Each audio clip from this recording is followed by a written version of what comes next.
Hello दोस्तों। कल के वीडियो में हमने जर्नल का फॉर्मेट देखा था, तो आज के अपन इस वीडियो में प्रैक्टिकल क्वेश्चंस की तरफ आते हैं।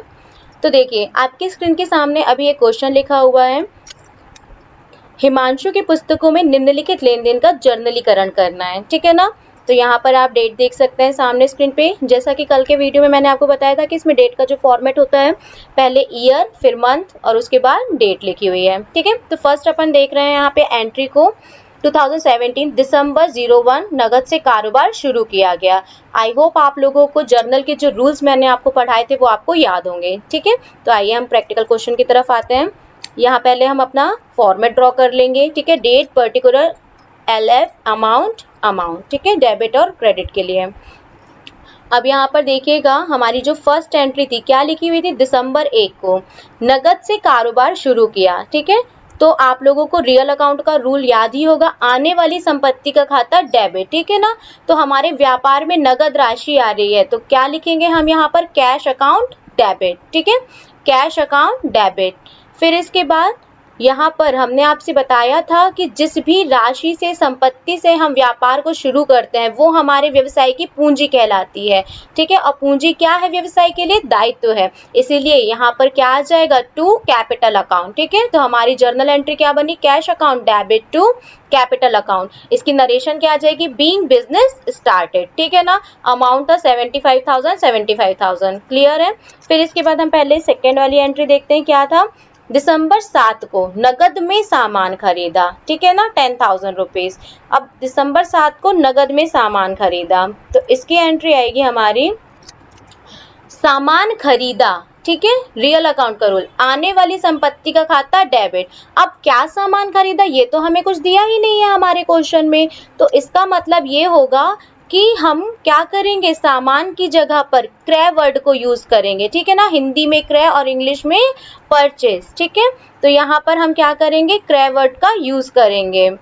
फिर यहाँ पर आ जाएगा, हमारे सामान खरीदने पे क्या गई, कैश गई। ठीक है ना। तो यहाँ पर हम क्या लिखेंगे, क्रेडिट की तरफ, टू कैश अकाउंट।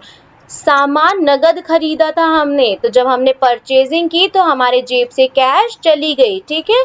तो हमारी ये जर्नल एंट्री बनी है, इसकी नरेशन आ जाएगी, बीइंग गुड्स परचेज। ठीक है। कितने रुपए का, 10,000 और 10,000।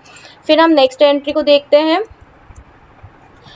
दिसंबर 9 स्वाति को सामान बेचा। अब आप यहाँ स्क्रीन पर देख सकते हैं कि कहीं भी नगद वर्ड नहीं लिखा हुआ है, मतलब कि ये चीज हमेशा याद रखना, जब किसी व्यक्ति का नाम दिया हो और सामान को खरीदने या फिर बेचने के विषय में लिखा हो और ये नगद वर्ड यहाँ ना लिखा हो, तो क्या समझेंगे, हम सामान को कैसे बेचे हैं, उधार में बेचे हैं। ठीक है ना। आपको इतना पता है कि हम क्रय या विक्रय या तो नगद में करेंगे या तो उधार में करेंगे।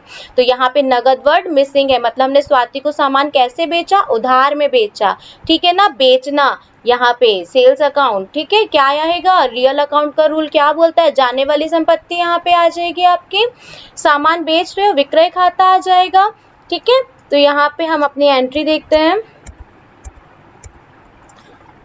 सबसे पहले तो देखिए, सामान बेचा, बेचने पे हमें क्या मिलता, कैश मिलता। ठीक है। लेकिन क्या कैश मिला है, नहीं, क्योंकि हमने तो माल उधार में बेचा है, इसीलिए यहाँ पर क्या बना, स्वाति अकाउंट डेबिट। कैश नहीं आई है हमारे पास, अगर हमने नगद बेचा होता तो हम जरूर कैश लिखते, लेकिन यहाँ पर हमने क्या बोला है, उधार में माल बेचा, इसलिए हमने स्वाति का नाम लिख दिया। ठीक है। फिर इसके बाद यहाँ पे सेल्स, आपको मैंने बताया था नॉमिनल अकाउंट का रूल कि आय या व्यय का खाता हम क्या करते हैं, क्रेडिट कर देते हैं, और सेल्स हमारे लिए क्या है, हमारी आय है।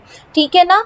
हमें पैसा मिलेगा क्योंकि हम व्यापारी हैं, तो अगर हम बिक्री करेंगे तो हमको आय होनी है, लाभ होना है।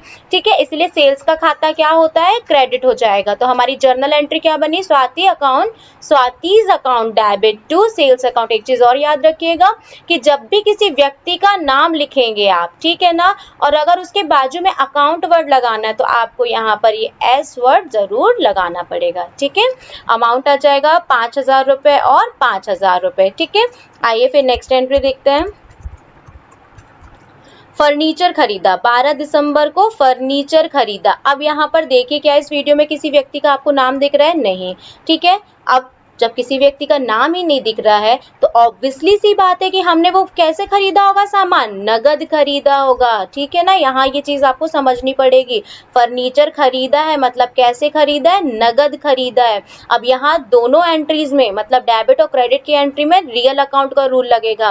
क्या रूल है, आने वाली संपत्ति का खाता डेबिट। तो हमने जब फर्नीचर खरीदा तो हमारे पास कौन सी संपत्ति आ गई, फर्नीचर आया। ठीक है ना, तो क्या एंट्री बनी, दिसंबर 12 फर्नीचर अकाउंट डेबिट। ठीक है, और जब फर्नीचर खरीदा तो हमारी जेब से क्या गई, कैश गई, तो टू कैश अकाउंट। ठीक है, बिल्कुल सिंपल सी एंट्री थी। और इसका नरेशन क्या आ जाएगा, बीइंग फर्नीचर परचेज। ठीक है ना, तो फर्नीचर कितने का था, 3000 और यहाँ पर भी 3000 रुपए। ठीक है, आइए नेक्स्ट एंट्री देखते हैं।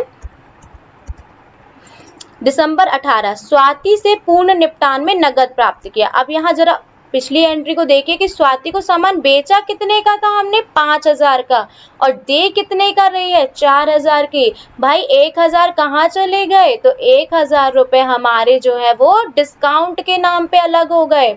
लेना हमें 5000 था पर लिया कितना, 4000 रुपए। तो डिस्काउंट हमने क्या किया, उसे दिया। अब ये भी ध्यान दीजिएगा, जो डिस्काउंट है हमने दिया है, ठीक है ना, तो डिस्काउंट हमने दिया है तो हमारे लिए क्या हुई, हानि हुई, क्योंकि हमने दिया है डिस्काउंट। ठीक है, कैसे देखिएगा। ठीक, स्वाति से हमें मिले कितने हैं, 4000 रुपए। ठीक, हमको लेना कितना था स्वाति से, 5000। इधर क्रेडिट की एंट्री देखिए, यहाँ पर ये लिखा हुआ है 5000 रुपए। ठीक है, पर स्वाति ने दिए कितने, 4000 रुपए। तो ये 1000 रुपए जो कम आ रहे थे डेबिट की तरफ, हमने उसे लिख तो दिया यहाँ पे, और उसका नाम क्या दिया, डिस्काउंट अकाउंट। और ये डेबिट की तरफ क्यों आया, क्योंकि हमारे लिए हानि हुई है। हमने स्वाति को 1000 रुपए का डिस्काउंट दे दिया। सोचिए यदि नहीं देते तो हमारी जेब में कितना आता, पूरा पूरा 5000, लेकिन हमने इसको 1000 रुपए का डिस्काउंट दे दिया तो हमें हानि हुई। और नॉमिनल अकाउंट का रूल क्या बोलता है, समस्त हानि या व्ययों का खाता डेबिट, इसीलिए हमने डिस्काउंट अकाउंट को क्या किया है, डेबिट कर दिया है। ठीक है ना, फिर इसके बाद इसकी नरेशन लिख देंगे, being cash received from Swati. ठीक है, आइए नेक्स्ट एंट्री को देखते हैं।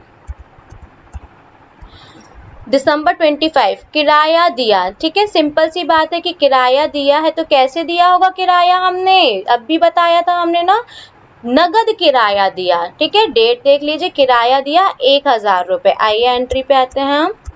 अब ये बताइए, किराया देना, किराया देना हमारे लिए क्या बना, व्यय बना। क्यों भाई, हम किसी के घर में किराए से रहते हैं या हमारी शॉप है, ठीक है, तो हमको उसको हर मंथ क्या करना पड़ेगा, किराया देना पड़ेगा। ठीक है, तो किराया देना हमारे लिए क्या बन रहा है, एक्सपेंस है, व्यय है। और नॉमिनल अकाउंट का रूल बोलता है कि समस्त व्ययों को क्या कर दिया जाए, डेबिट कर दिया जाए, इसीलिए रेंट अकाउंट क्या होगा, यहाँ पे डेबिट होगा। ठीक है, फिर इसके बाद किराया हम कैसे देंगे, नगद देंगे, कोई वस्तु तो देंगे नहीं किराए के बदले में, नगद देना है, तो हमारी जेब से क्या जाएगी, कैश जाएगी। ठीक है ना, तो यहाँ पे किसका रूल लगा, पहले वाले में यहाँ पे लगा नॉमिनल अकाउंट का, और सेकंड वाले में कैश पे रियल अकाउंट का, जाने वाली संपत्ति का खाता क्रेडिट। ठीक है ना, फिर इसके बाद 1000 और ये 1000, नरेशन क्या आ जाएगी, बीइंग रेंट पेड। ठीक है, आइए नेक्स्ट एंट्री देखते हैं, लास्ट है हमारी।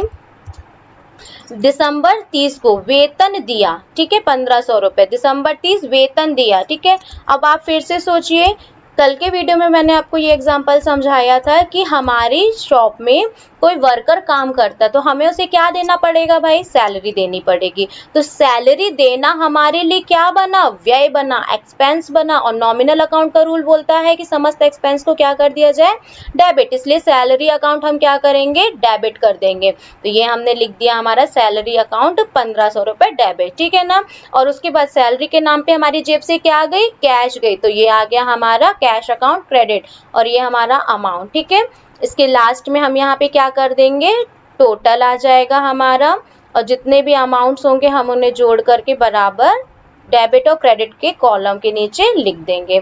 ठीक है, तो आई होप आपको आज का ये वीडियो समझ में आया होगा। कमेंट में येस और नो करके ज़रूर बताइएगा। Thank you.